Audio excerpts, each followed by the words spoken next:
All right, the 2026 college football season is officially underway, and for FIU, it kicked off with a win against Memphis.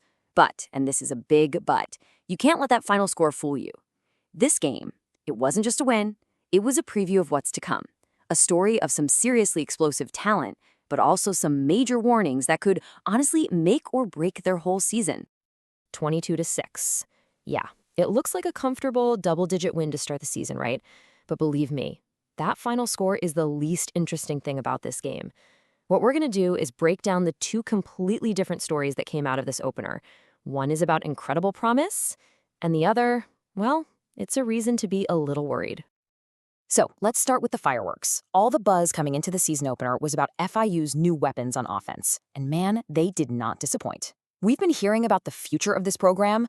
Well, the future is here. And you know what? It's being led by freshmen.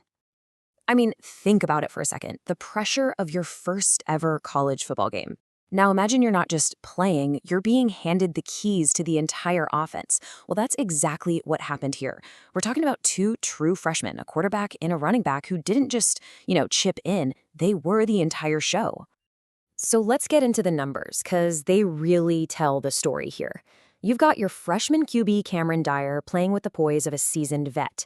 19 of 22 for 182 yards and a touchdown. Just wow.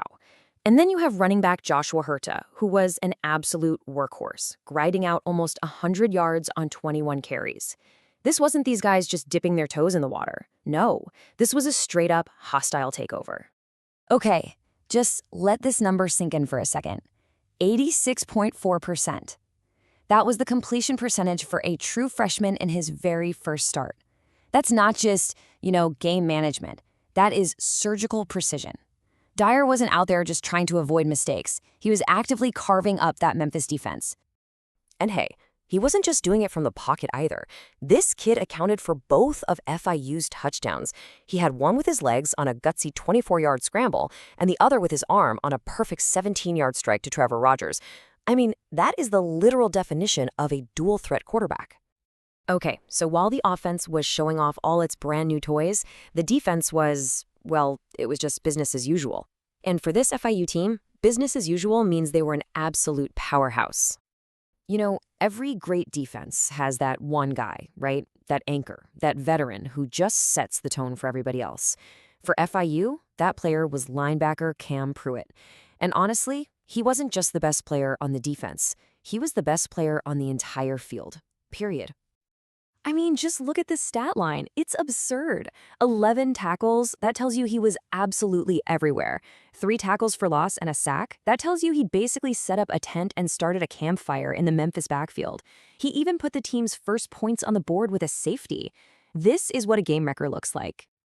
And it wasn't just a one-man show either. Pruitt had some help. Francis Brooksu decided to join the party, and he added 8 tackles and 1.5 sacks of his own.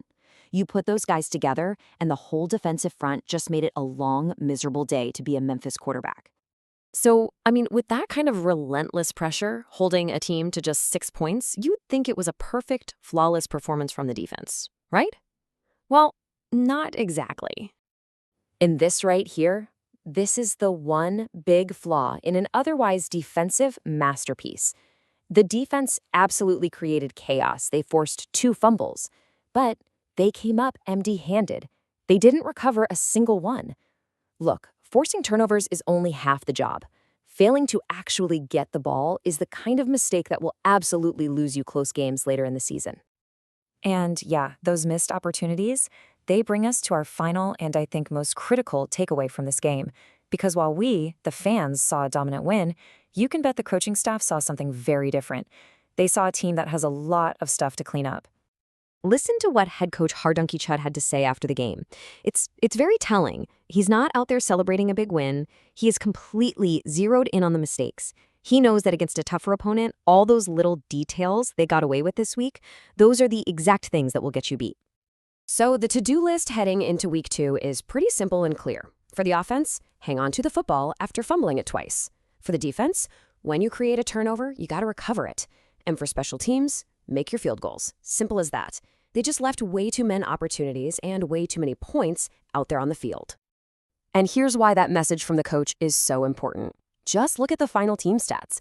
FIU dominated this game in pretty much every key category you can think of.